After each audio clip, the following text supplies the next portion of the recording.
Focus on the fruit instead of the flower. What does good mean, and how can you be a good person? Written by Patrick Stewart. I remember reading chapter 38 of Tao Te Ching for the first time, and to be honest, I didn't understand any of it.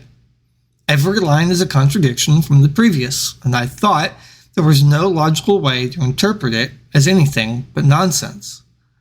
I was on a business trip to San Antonio, Texas, and I was sitting by the hotel pool late one evening. My favorite copy of Tao Te Ching, the seminal text of Taoism, rested in one hand while I held a drink in the other. I had not relaxed by a pool since my 20s, when I would lay out to get a tan, hoping to attract one cute neighbor. So, now 35 years old and married with 3 children, I had long given up on how I looked while sitting by a pool, and instead focused on the task at hand, studying and learning about Tao. Yet, one thing I wanted to do, I found myself failing. It was not until years later I could read chapter 38 and begin to unpack its meaning. Let's start at the beginning and work our way forward. Rather than use Stephen Mitchell's interpretation, I want to use Gaia Fu Feng and Jane English's more direct translation. Their translation helps unpack the true meaning of the chapter, and because of its complexity, I'll examine the chapter in different parts. 38. A good man is not aware of his goodness, and therefore good. A foolish man tries to be good, and is therefore not good. A truly good man does nothing, yet leaves nothing undone. A foolish man is always doing, yet much remains to be done. It's important to discuss the Taoist concept of Wu Wei. Literally translated to non-action, I prefer the translation of effortless action. I prefer this translation because everything we do is a choice, even if what we choose to do is sit still in a quiet room alone. We might be tempted to call this doing nothing. However, since I described the activity with words, clearly, doing nothing means always doing something. The difference is the effort you put into performing your task. The thought of doing something from nothing is key to this passage. A truly good person does not intentionally try to do good deeds because the goodness flows outward from him naturally without consciously trying. If I have to work hard at not being mean, then I am mean because I'm fighting my natural tendencies to change who I am. Likewise, a truly good person will, by their nature, be kind, courteous, respectful, and unharming. For example, Michael Jordan, one of the greatest basketball players ever, was once asked how he could play so incredibly well. Michael responded that he, quote, just does. He feels, quote, in the zone. It's not something Michael had to think about explicitly at the moment.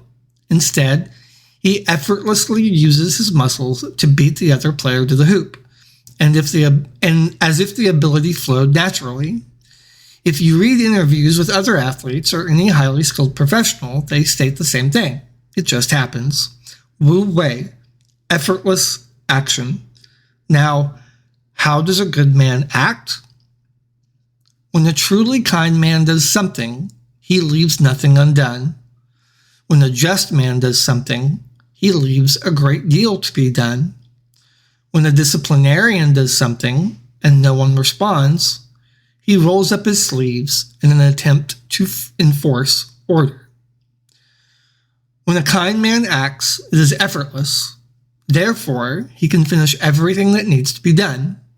For example, when Michael Jordan plays basketball, because it always comes naturally, he could play to the best of his abilities. When a just, non-Wu Wei person acts, he cannot accomplish all tasks because he is forcing himself into performing an act that goes against the natural flow of his life. It goes against Tao. If I tried to play professional basketball, I would struggle and lose because I would force myself into a task that did not arise naturally. When a strict or stern man, the disciplinarian, attempts to force a person into moving against Tao, but no one moves, he becomes angry and attacks. He does this because he cannot understand why no one moved. The disciplinarian has no concept of natural flow because he is, by definition, a person who forces the order of society and government onto his people, not the order of nature, Tao. Therefore, when Tao is lost, there is goodness. When goodness is lost, there is kindness. When kindness is lost, there is justice. When justice is lost, there is ritual. In the following verses, Lao Tzu describes what happens to a person or society when they lose sight of Tao. First, it's essential to learn Tao is neither good nor bad. I've written a more in-depth explanation of this here, but in short, the yin-yang is both yin and yang. Yet it's one object. Therefore, if good is yin and evil is yang, then Tao is neither alone. It's both.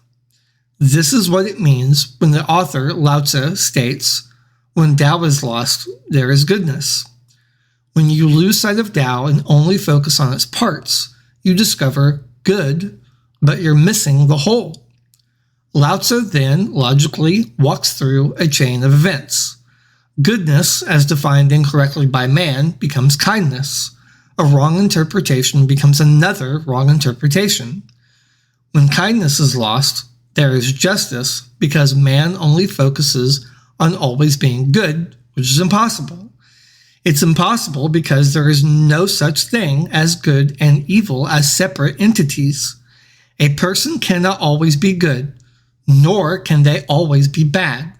All living things are Tao, both good and evil, as a singular individual. Justice arises out of the desire to enforce kindness at all times. Next, what is a ritual? A ritual is an act you perform hundreds of times for years to ingrain the behavior into your people. Think of it in this context as a type of brainwashing. Repetitive tasks enforce the behavior and the implied meaning. Therefore, cultures turn to rituals when they cannot effectively enforce their rules.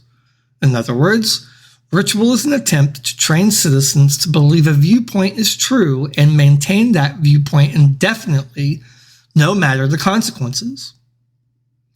Now, ritual is the husk of faith and loyalty, the beginning of confusion.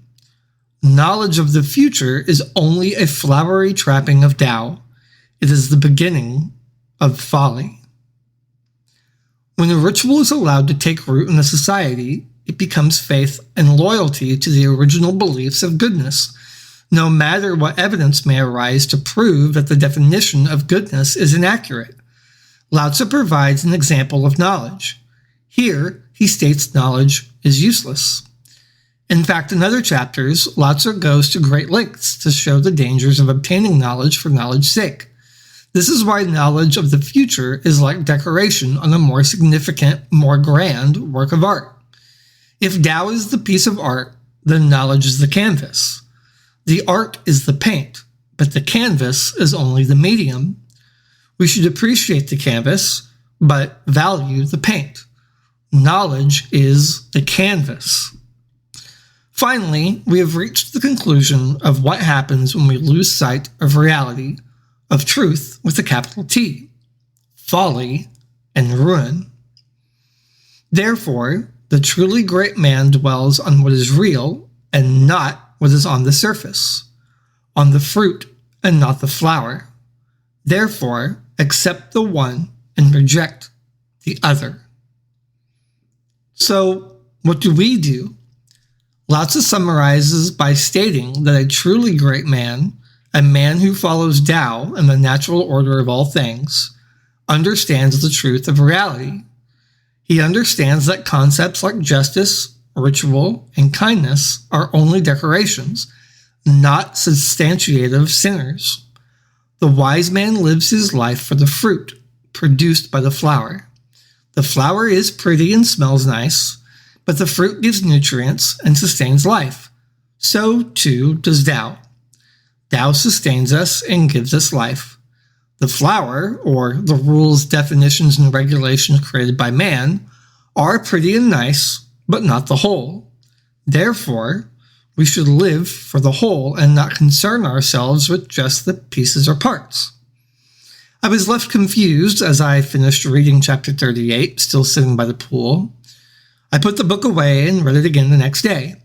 Honestly, it took studying Taoism much longer until I was comfortable explaining its meaning to myself. Did I accept the fruit, or was I focused on the pretty flower? Did I fall in love with the canvas, or did I love the art? Is any attempt to understand Tao useless? Why study it at all? Should I go live my life and quit reading ancient texts? It is indeed useful to learn and read. Just as it makes me happy to see, smell, and touch a flower's soft petals, so does educating myself.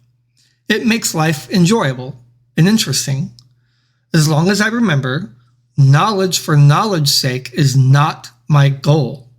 My goal is to live in harmony and peace with Tao, allowing myself to drift along the river and not fight against the current.